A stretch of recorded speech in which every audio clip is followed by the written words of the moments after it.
जय हिंद दोस्तों। आज की इस वीडियो में हम आपके लिए लेके आए हैं अभाज्य और भाज्य संख्याएं। तो दोस्तों बिना कुछ देरी किए आज के इस सेशन को शुरू करते हैं। और सबसे पहले हम पढ़ेंगे दोस्तों अभाज्य संख्या। दोस्तों अभाज्य संख्याओं को एक अन्य नाम से भी बुलाते हैं जो है रूट। इन्हें रूट संख्या भी कहते हैं। इंग्लिश में इनको कहते हैं दोस्तों प्राइम नंबर। तो दोस्तों इनकी परिभाषा कुछ इस तरह से होती है जैसे कि यहाँ पे लिखी हुई है। एक से बड़ी वे सभी संख्याएं जो एक और अपने आप को छोड़कर किसी अन्य संख्या से पूर्णतः विभाजित ना हों अभाज्य संख्याएं कहलाती हैं। तो दोस्तों इस परिभाषा का कहने का मतलब ये है कि कोई संख्या है वो या तो अपने एक से कटेगी, दोस्तों कितने से कटेगी, एक से विभाजित होगी, या फिर दोस्तों वो अपने आप मतलब स्वयं से, अपने आप मतलब स्वयं से पूर्णतः विभाजित होगी और अन्य किसी संख्या से वो पूर्ण विभाजित नहीं होगी।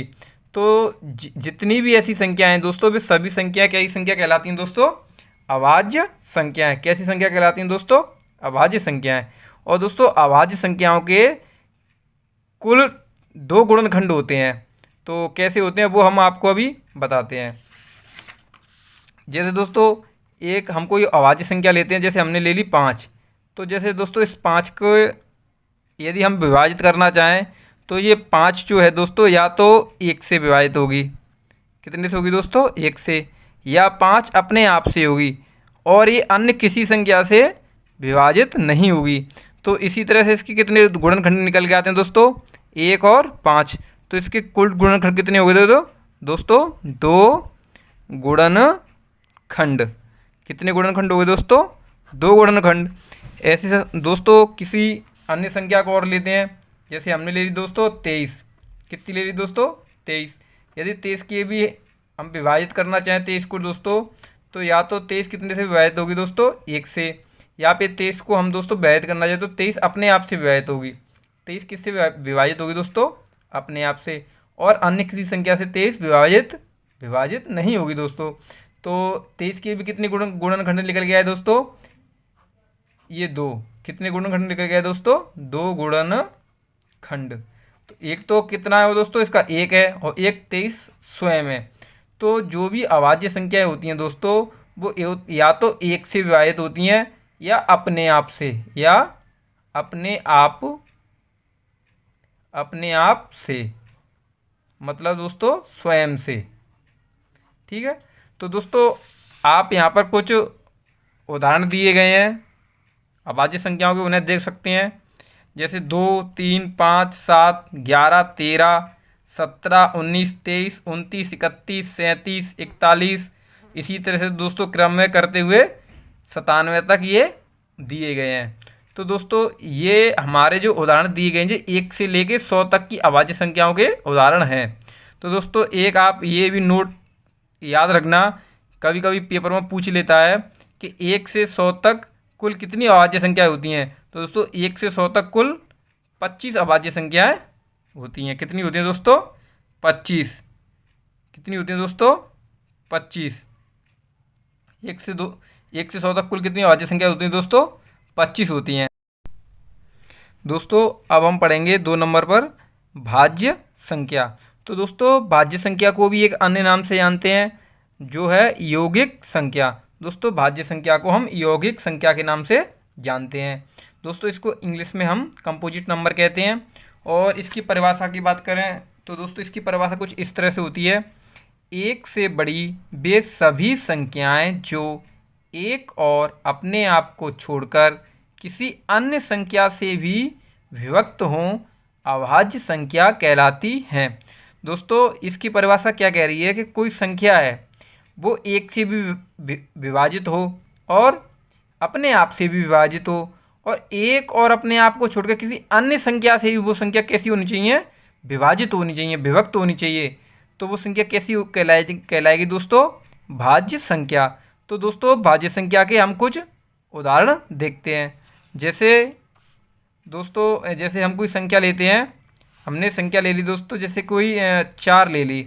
तो देखो दोस्तों यदि 4 को हम विभाजित करना चाहें तो दोस्तों एक तो 1 से हो जाएगी, आप देख रहे हो, और ये 2 से हो जाएगी और ये 4 से हो जाएगी। तो दोस्तों परिभाषा हमसे क्या कर रही थी, या तो वो संख्या 1 से विभक्त हो या फिर अपने आप से, या फिर अपने आप से और किसी अन्य संख्या से भी। तो देखो देखो देखो दोस्तों, ये 1 से भी विभक्त हो गई और 4 से भी हो गई, इसके अलावा ये अन्य संख्या से भी विभक्त हो गई।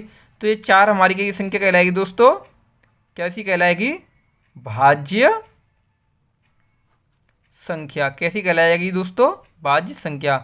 तो दोस्तों भाज्य संख्या के 2 से अधिक गुणनखंड होते हैं, 2 से अधिक, 2 से अधिक। यहाँ पे हमने आपको बताया था जो अभाज्य संख्या होती थी उनके केवल कितने गुणनखंड होते थे, 2। जैसे अभी हमने बताया था आपको अभाज्य संख्या। तो दोस्तों जैसे हम कोई अभाज्य संख्या ले लेते हैं 7, तो जैसे दोस्तों हम 7 की यदि 7 को भी विभाजित करते हैं तो 7 दोस्तों या तो 1 से विभाजित होगी या फिर 7 से होगी और किसी संख्या से विभाजित नहीं होगी। तो यहाँ पर आप देख रहे हो कि जो 7 के गुणनखंड जो निकल के आ रहे हैं वो कितने निकल के आ रहे हैं, 2। और जो 4 भाज्य संख्या है उसके कितने निकल के आ रहे हैं, 2 से अधिक, 2 से अधिक, 2 से अधिक। जो भाज्य संख्या होती हैं उनके गुणनखंड के होते हैं दोस्तों 2 से अधिक। जैसे 8 ले लो दोस्तों, तो यदि 8 को हम विभक्त करना चाहें तो देखो दोस्तों, एक तो 8 कितने से होगी, 1 से हो जाएगी और हमारी 2 से हो जाएगी और हमारी कितने से हो जाएगी, 4 से हो जाएगी और हमारे कितने से हो जाएगी दोस्तों, 8 से होगी। तो यहाँ पर देखो एक तो ये 1 से हो गई और अपने आप से हो गई।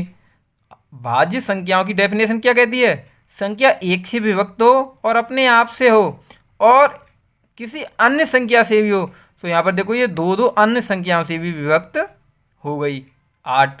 तो दोस्तों ये यहाँ पर इसके जो गुणनखंड है वो 2 से अधिक हैं, 2 से अधिक, 2 से अधिक गुणनखंड, गुणनखंड।